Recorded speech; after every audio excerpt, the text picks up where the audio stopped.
श्री गणेशाय नमः। स्वागत है आप सभी का मेरे YouTube चैनल पर। आज मैं आपको करवा चौथ की कथा सुना रहा हूँ। करवा चौथ कथा का टाइम हो चुका है, आपको ये कथा जरूर श्रवण करनी चाहिए। करवा चौथ की कथा के सुने बिना करवा चौथ की पूजा का व्रत का फल प्राप्त नहीं होता। प्राचीन समय की बात है, एक साहूकार के 7 बेटे और एक बेटी थी। बेटी का नाम वीरावती था। साहूकार के 7 बेटे और वीरावती में बड़ा प्रेम था। आपस में एक साथ खाना खाते थे। धीरे धीरे 7 भाई और बहन बड़े हो गए। साहूकार ने सभी का विवाह कर दिया। वीरावती का पहला करवा चौथ का व्रत आया, उसने करवा चौथ का व्रत रखा। 7 भाई व्यापार से वापस आए, वह खाना खाने बैठे। उन्होंने कहा, बहन वीरावती आकर के खाना खा लूँ। वीरावती बोली, देखो भाई, आज तो मैं अकेले खाना पड़ेगा, क्योंकि आज मेरा करवा चौथ का व्रत है।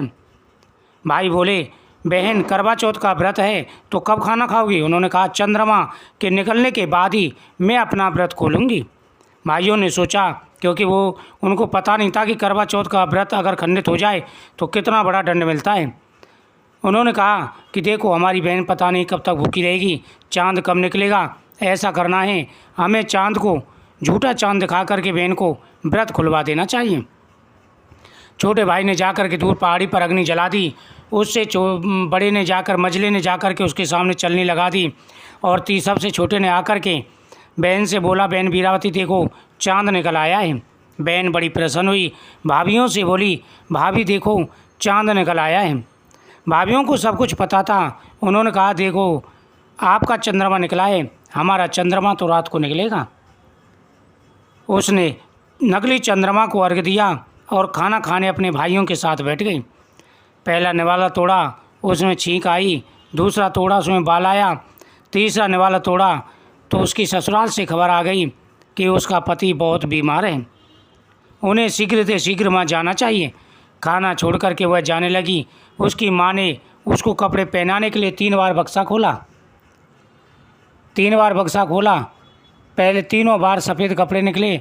उन्होंने उसको सफ़ेद कपड़े पहना करके भेज दिया और कहा कि रास्ते में सभी के पैर छूते जाना, आशीर्वाद लेते जाना, और जय कोई भी अटल सुहाग का आपको आशीर्वाद दे तो उसके पैर छू कर के सोने का सिक्का उसको दे देना और अपने साड़ी के पल्लुओं में गांठ मार लेना। वह रास्ते में गई। रास्ते में जो मिले सबके पैर पड़ती जाती, लेकिन किसी ने भी उसको आशीर्वाद नहीं दिया। अब ससुराल के घर पहुंची तो दरवाजे पर छोटी ननंद खड़ी मिली। बहन उसके पैर पड़ी तो ननंद बोली, सीली हो, सपूती हो, 7 बेटों की माँ हो, मेरे भाई का सुख देने वाली हो। यह आशीष सुनकर के उसने सोने का सिक्का ननंद को दिया और अपने पल्ले में गांठ मार ली। अंदर गई तो सासू ने कहा, जा ऊपर कोठरी में बैठ जा। वह वहाँ जाकर के बैठ गई। जब ऊपर जा गई तो देखा उसका पति मर चुका है। उसने कहा, ये चौथ माता, ये आपने क्या किया? मैंने तो कोई ऐसा अपराध नहीं किया था। अब वह पति के सिर को लेकर के गोद में बैठ गई और करवा चौथ माता से प्रार्थना करने लगी। सासू माँ जो भी घर में बचा कुचा मिलता था वह उसको दे देती थी। इस प्रकार से वह अपनी पति की सेवा करते करते उसे 1 साल बीत गया। 1 साल के बाद में करवा चौथ का व्रत आया। सभी करवा चौथ का व्रत रखने लगी। सारी पड़ोसनों ने नहा धोकर के करवा चौथ का व्रत रखा। सबने सिर धोकर हाथों में मेहंदी लगाई, चूड़ियाँ पहनी। वह सब देखती रही। एक पड़ोसन ने बोली, तू भी करवा चौथ का व्रत रख ले। तब वह बोली, मैं कैसे करूं? पड़ोसन बोली, चौथ माता की कृपा से सब ठीक हो जाएगा। पड़ोसन के कहने से बहू ने भी करवा चौथ का व्रत रखा। थोड़ी देर बाद करवे बेचने वाली आई और वह कहने लगी, करवे लोरी करवे लो, भाइयों की प्यारी करवे लो, दिन में चाँद उगवानी करवे लो, ज़्यादा भूख लगने वाली करवे लो। इस प्रकार से वह आवाज़ देती जाती और सभी को करवे देती जाती। बहू ये सब देख रही थी। बहू ने आवाज़ लगाई, एक करवे वाली, मुझे करवे दे जा। करवे वाली कहने लगी, मेरी दूसरी बहन आएगी, वो तुझे करवे देगी। दूसरी बहन आई, करवे लोरी करवे लो, भाइयों की प्यारी करवे लो, दिन में चाँद उगवानी करवे लो, ज़्यादा भूख लगने वाली करवे लो। बहू ने आवाज़ लगाई, करवे वाली, मुझे भी करवे दे जा। दूसरे करवे वाली बोली, मेरी तीसरी बहन आएगी, वो तुझे करवे देगी। इस प्रकार 5 बहनें आईं और चली गईं, पर किसी ने भी उसे करवा नहीं दिया। फिर छठी बहन आई और बोली, मेरी 7वीं बहन आएगी, वो तुझे करवे देगी। तू सारे रास्ते में कांटे बिखेर के रखना, तब उसके पैर में कांटा चुभ जाएगा। तब वह खूब चिल्लाई, तब तू सुई से लेकर बैठ जाना और उसका पैर पकड़कर मत छोड़ना, उसके पैर से कांटा निकाल देना। वह तुझे आशीर्वाद देगी तो तू उससे करवे मांग लेना, तब वह तुझे करवे देकर जाएगी। तब तू उद्यापन करना, तेरा पति फिर से जीवित हो जाएगा। अब उसने वैसा ही किया, सारे रास्ते में कांटे बिछा दिए। जब 7वीं बहन करवे लेकर आई तो पाँव में कांटा चुभने के दर्द से खूब चिल्लाई हुई आई। बहू ने उसका पैर पकड़कर छोड़ा नहीं और उसका कांटा निकाल दिया। जब उसने आशीर्वाद दिया तो बहू बोली, जब तुमने आशीर्वाद दे ही दिया है तो करवे भी देकर जाऊं। 7वीं बहन बोली, तूने तो मुझे ठग लिया। यह कहकर चौथ माता ने उसे आँख में से काजल, नाखूनों में से मेहंदी, मांग में से सिंदूर और चितड़ी अंगूरी का चीटा दिया और साथ ही उसको करवा भी दे दिया। उसने वीरावती ने करवा रखा और माता से प्रार्थना की। करवा चौथ माता ने प्रसन्न होकर के उसके पति को जीवन दान दिया।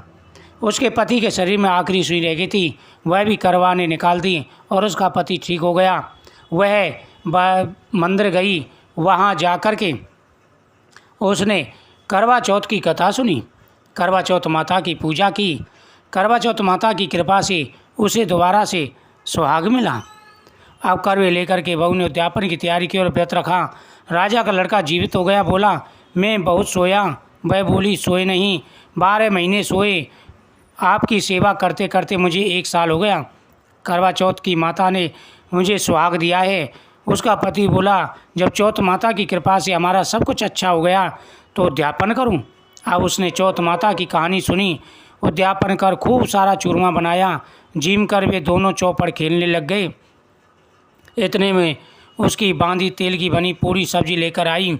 दोनों को खेलते देखकर सासू से जाकर बोली, महलों में खूब रौनक है, तुम्हारे बहू बेटा चौपड़ खेल रहे हैं। इतना सुनकर सासू देखने आई। दोनों को देखकर वह बहुत खुश हो गई।